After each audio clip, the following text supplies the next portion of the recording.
Thanks, Ellie. Right. Okay, so there are a few people here. Now I think John is busy trying to get some other people to come back in. I must say that my experience with Zoom has been very mixed. You know, they still put me back on one of the free accounts, which stops recording after 40 minutes. I mean, it's crazy. I don't know. Anyway, so for those of you who are here, and I will try to unmute you again. Not quite sure how to unmute everybody. Manage my participants. Let's unmute everybody if possible. You know, this may have a setting on it where only one person can be unmuted at a time. I'm not quite sure. Unmute all. All participants are unmuted, but it doesn't look that way. When I see you, when I see your gallery view, you still seem to be muted. So we'll have to try it again.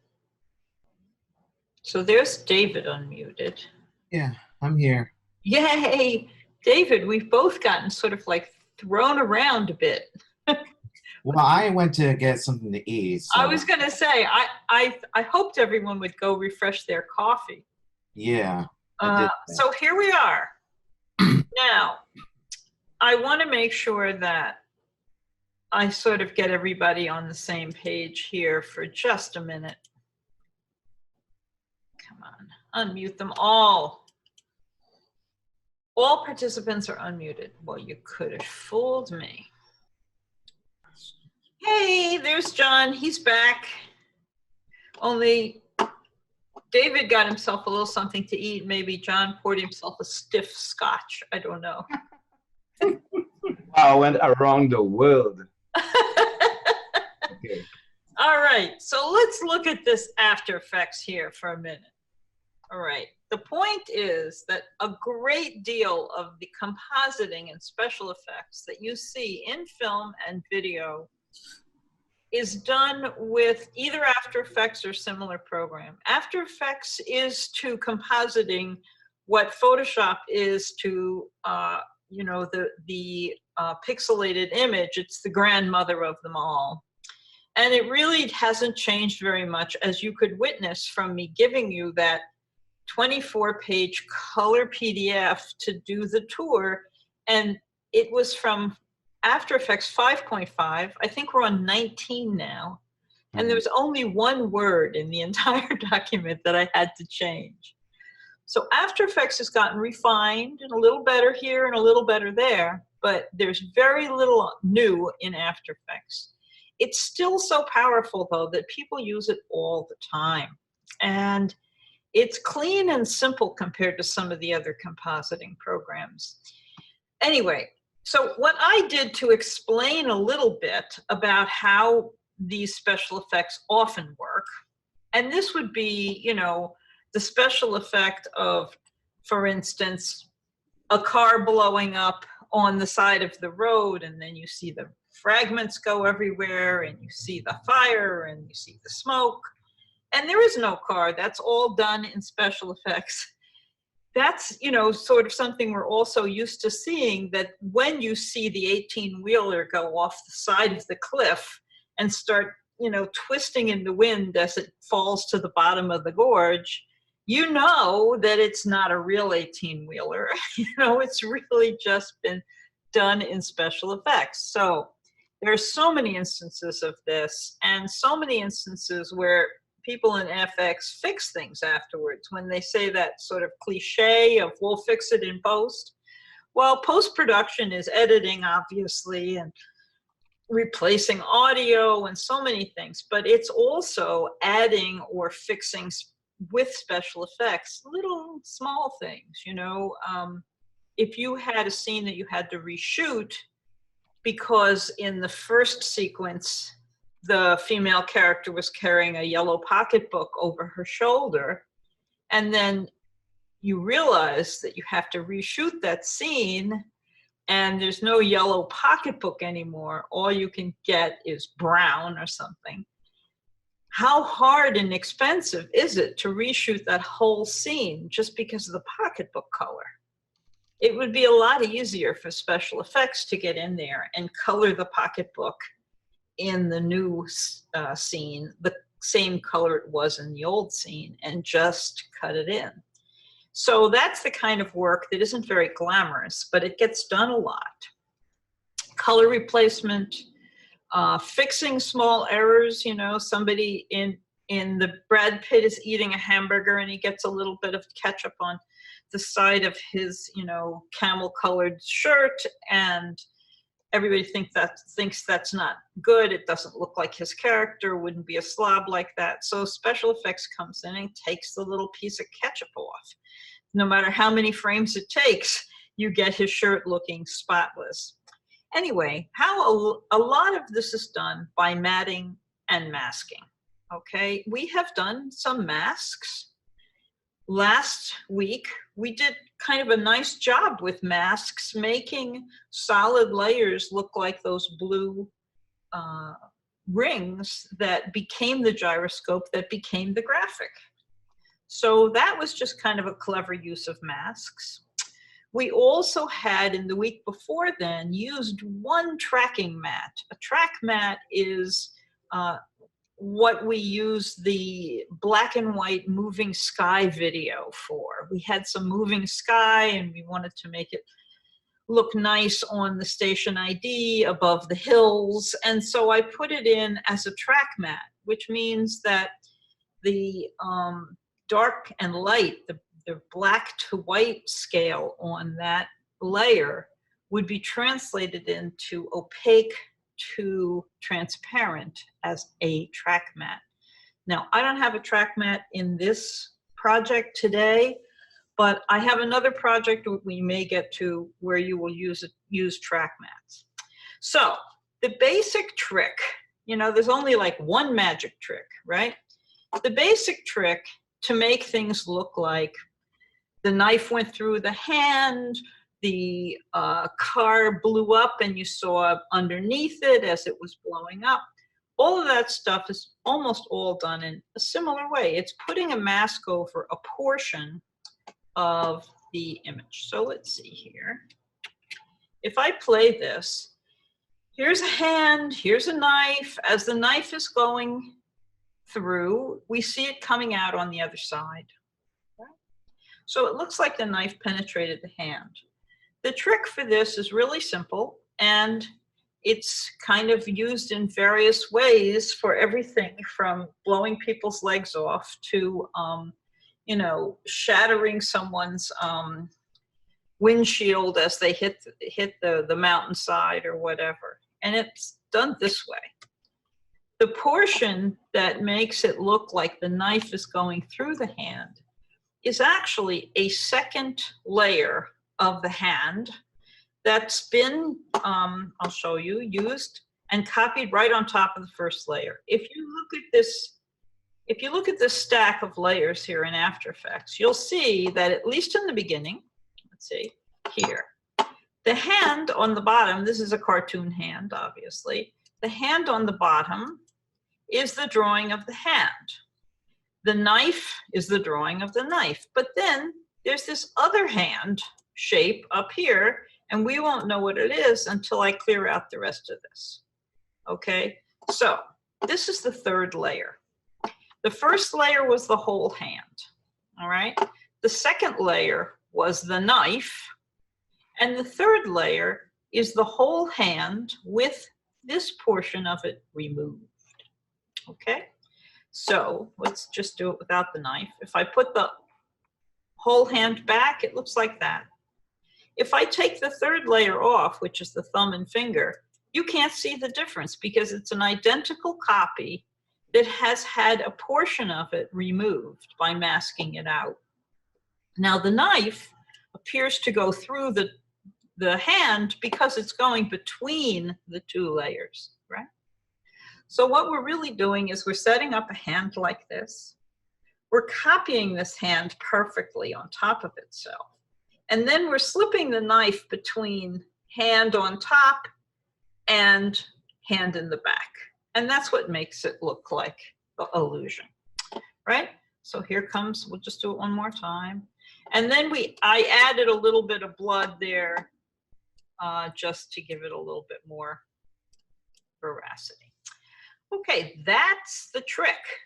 The trick is to make a perfect mask and a perfect mat so that it looks like the flesh is actually on top of and behind the knife. Now, I did this in Flash, I think. I don't remember how. I probably did it. It looks like something I would have done in Flash. But the principles are the same. So when we get to, let me get my, just gonna take this away for a second. And so here's my hand. Okay, so here's the one that we're going to work on today. Now this is a little amateurish looking, not too bad. It's something that we actually filmed in the small studio when we had a green wall for special effects in the small studio for a long time. And this was just one of our CLTs, Jose and I think, shooting these two hand gestures, a hand and then the hand and the knife, so that we would have something to work with. Now this is fairly low res video with stock fire behind it. So one of the things we're going to have to do is color correct and clean up the video a little bit. But not to worry, we will get there. Now,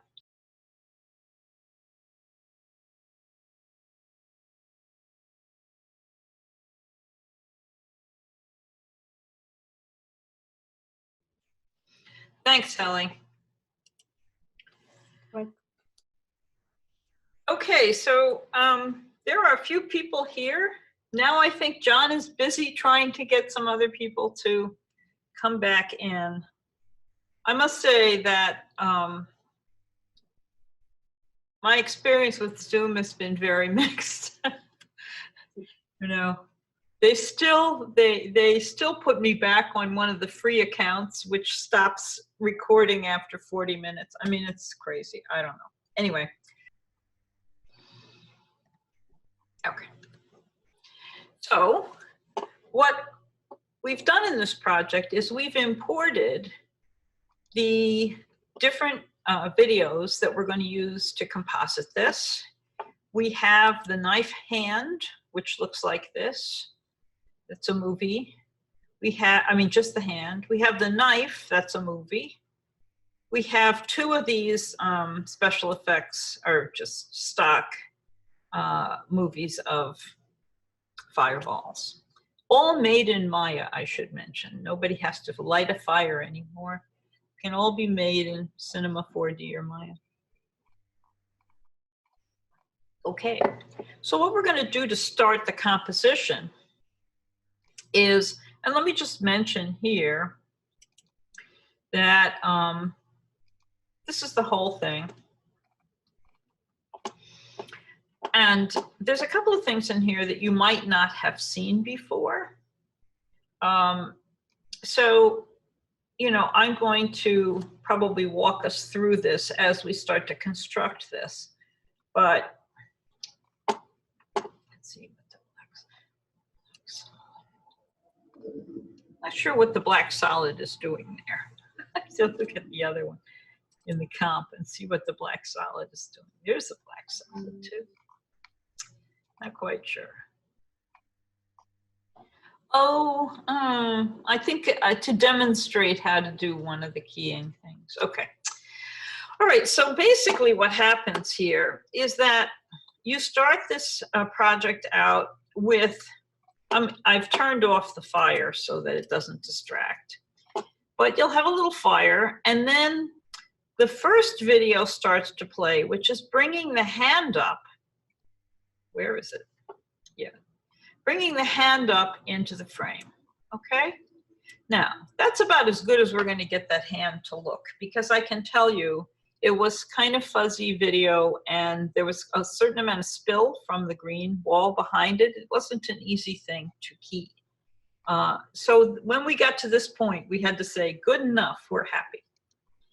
The second piece of video that we want to use is called the knife.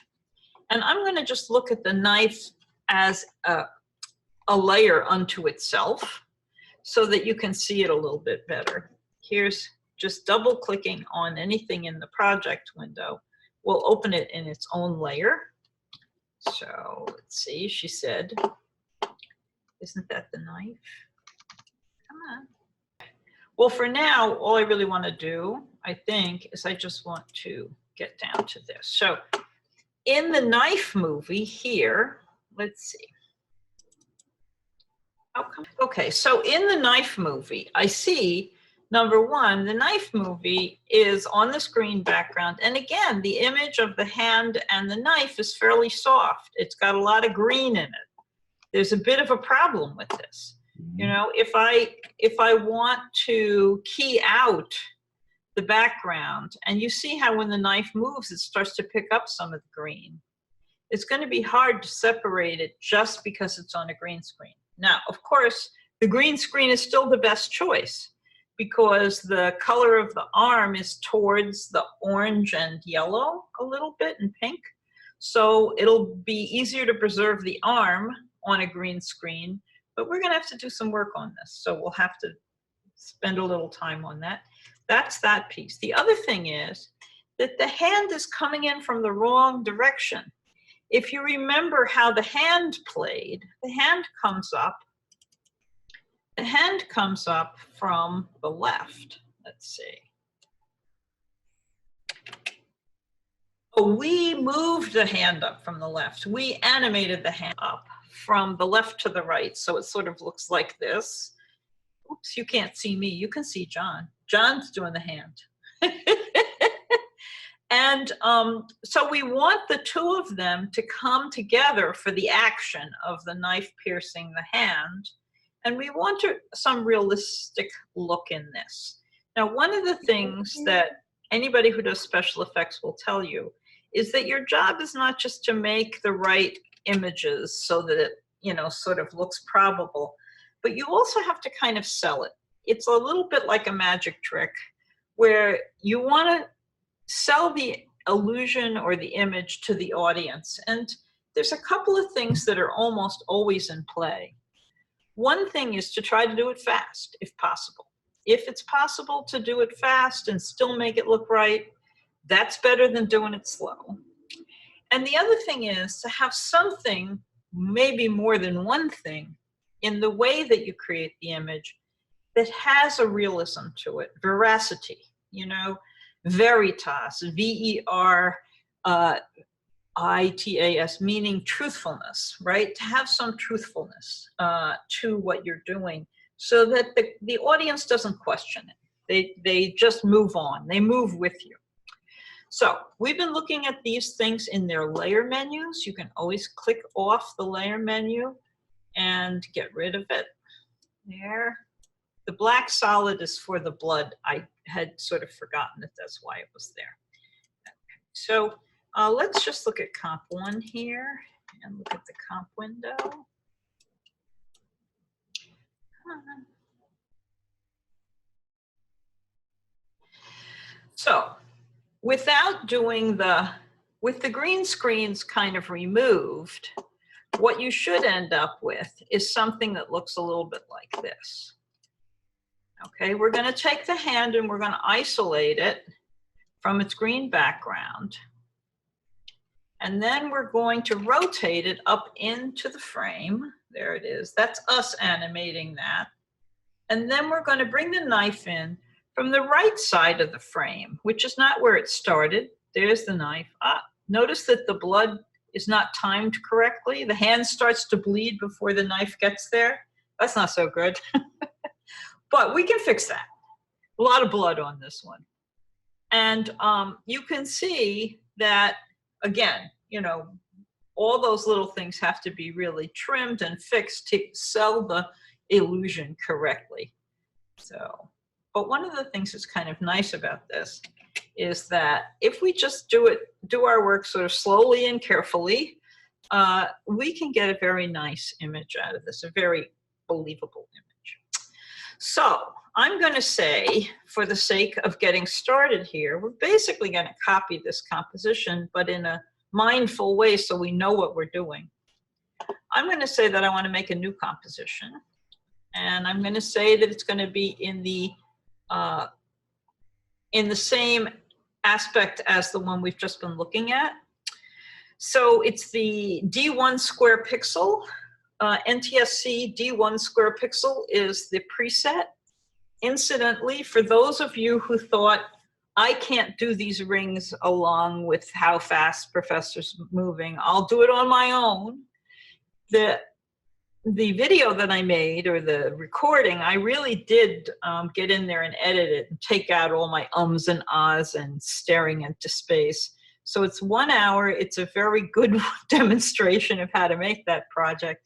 It's up on YouTube, and this is the aspect for it. This is the preset, which I don't think I mentioned when we started the lesson.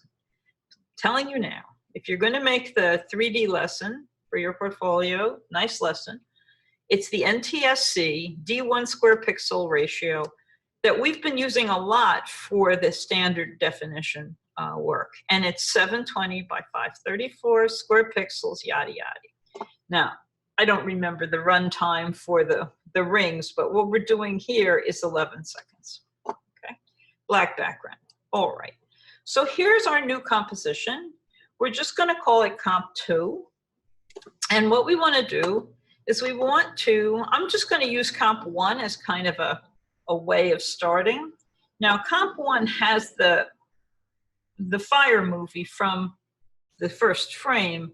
We can always drop that in later. What I would like to do is I'd like to figure out where the in point is for hand 1. Okay, so I'm going to choose that layer, and I'm going to tap the I key for in, and that'll take me to the in point. And I'm going to make a note of it. Remember when I said always work with pad and paper next to you? Save you a lot of trouble. Well, I'm doing it now.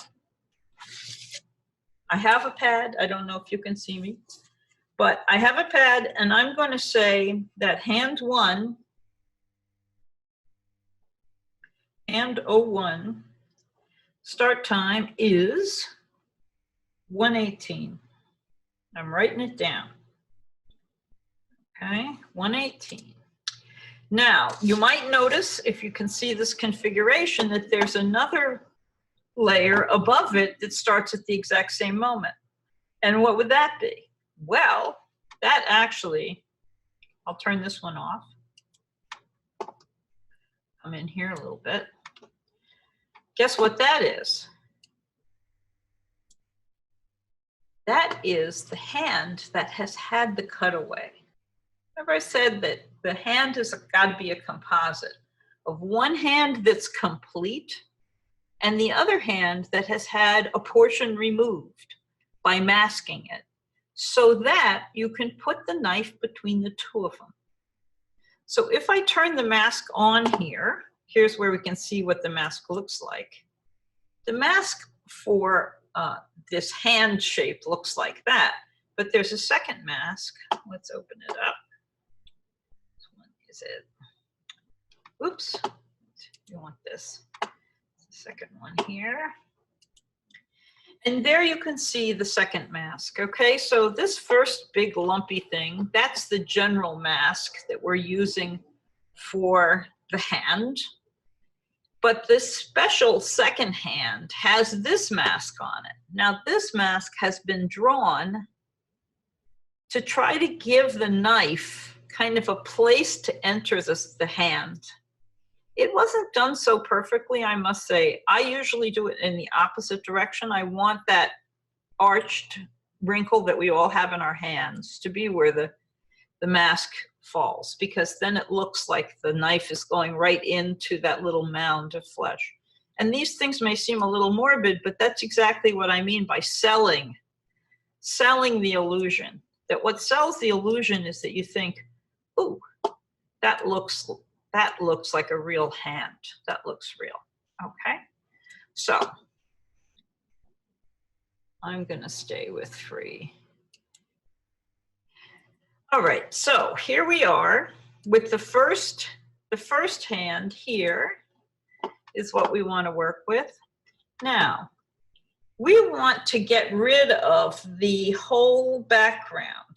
So when we put the hand up here, the first thing we're going to do is we're going to try to just take a look at it. Here's hand 1. I'm just going to move it down here. Take a look at it and see what we can do to make the separation between the hand and the background a little bit greater. One thing I can do right away with this is I can lift the saturation a little bit. Remember in Photoshop where I was always saying, well, hue, saturation, and value is like my favorite, window. But it's true that in effects, we can do color correction and we can do the same things that we're used to doing in Photoshop are all here. So I'm going to look for hue and saturation, and there it is. It's down here. And we're going to get a window here that allows us to up the saturation a little bit, which I'm going to do for everything, not just the hand, but the background also. I want the green to be greener and the pink to be pinker. All right. And then I'm thinking, as I do that, you see how you get a little bit more of the rose color and the orange and the yellow colors in the flesh. That's good. That's going to help us to say that when we try to key this out, we're going to say, aha, this is definitely very different than that. We want the green to be greener and the flesh to be fleshier. But when we get to a point where it is keyed out a little bit, we may find that we want to move the color of what's left a little bit more towards the sort of a little darker, a little browner. It looks a little pale. So anyway, here's our first challenge for trying to do a good key. And what I want to do is I just want to scale this up a little bit. I'm going to crank that open. I'm going to go to the transform menu. I'm going to turn on the scale and just lift it a little bit so it fills our frame. There it is. It's a little better. And maybe tap it up a little. And maybe one more. 111. It's 110. Come on, 111. Okay, so now it's filling the frame. Now what we want to do is we want to use the chroma key, which is to say chroma means color or hue. And we're going to be keying out one color or one hue. Usually it's green or blue, and ours is green. So we're going to be using the chroma key, but we want to do it in a way that's very easy and has not too much subtlety to it. So the first thing I'm going to do is I'm going to make what's called a garbage mask. A garbage mask is just a rough outline around the hand so that I can just get rid of most of the green background right away. So to do my garbage mask, I'm going to close the effect window.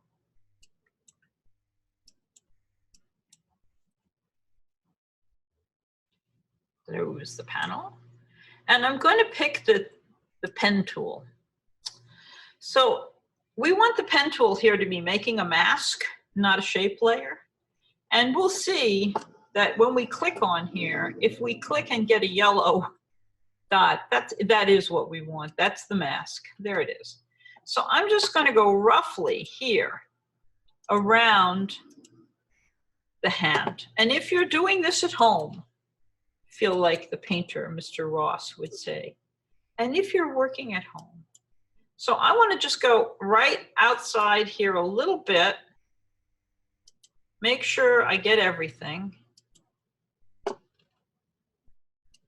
I'm really trying to get all the green and the black sweatshirt, if possible, everything.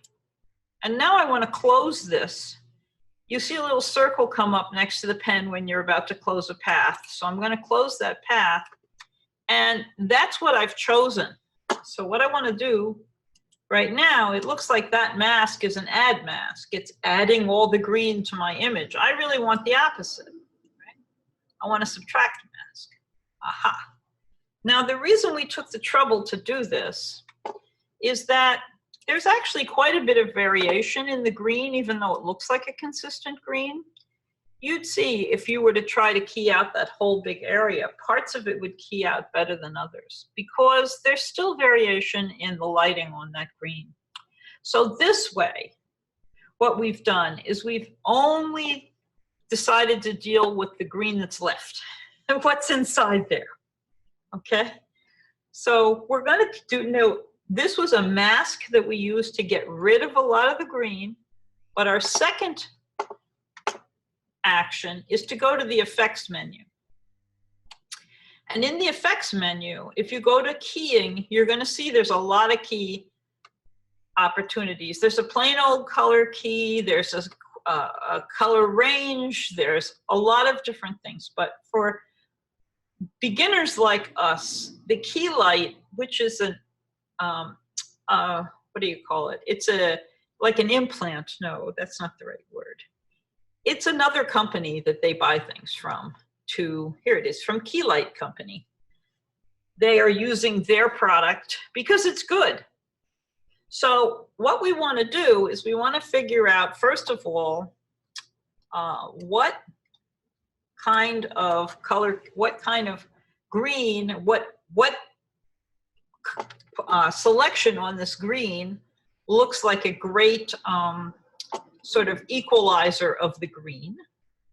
And then we also want to say, what do we want to do to look at the mask and matte that we're making as we go along? I'm going to say ask for a screen matte, or maybe a combined matte. We'll look for combined matte. But for now, let's go back to that because we haven't done it yet. There's our source. For now, let's just pick a green to get started. All right. So the color that we want, let's see.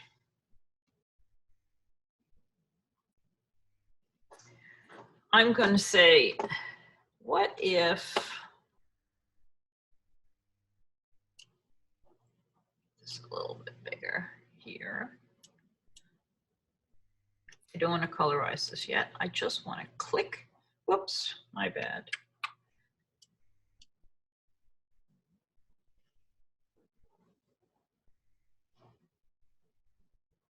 All right, so I'm going to take the screen color little eyedropper here, and I'm going to put it between the thumb and the first finger.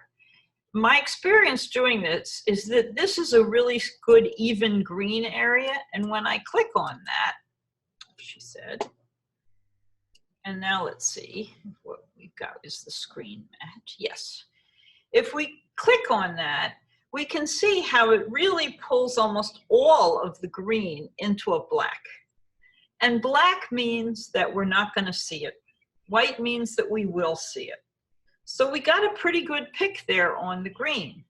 But what we want to do is we want to make sure that this kind of fuzzy looking stuff, which may be a little hard for you to see at home, but there's a kind of a modeling in here. And over here also.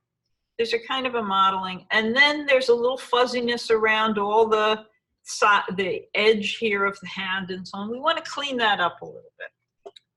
So one thing we can do is we can take the screen gain and we can change the screen gain a little bit.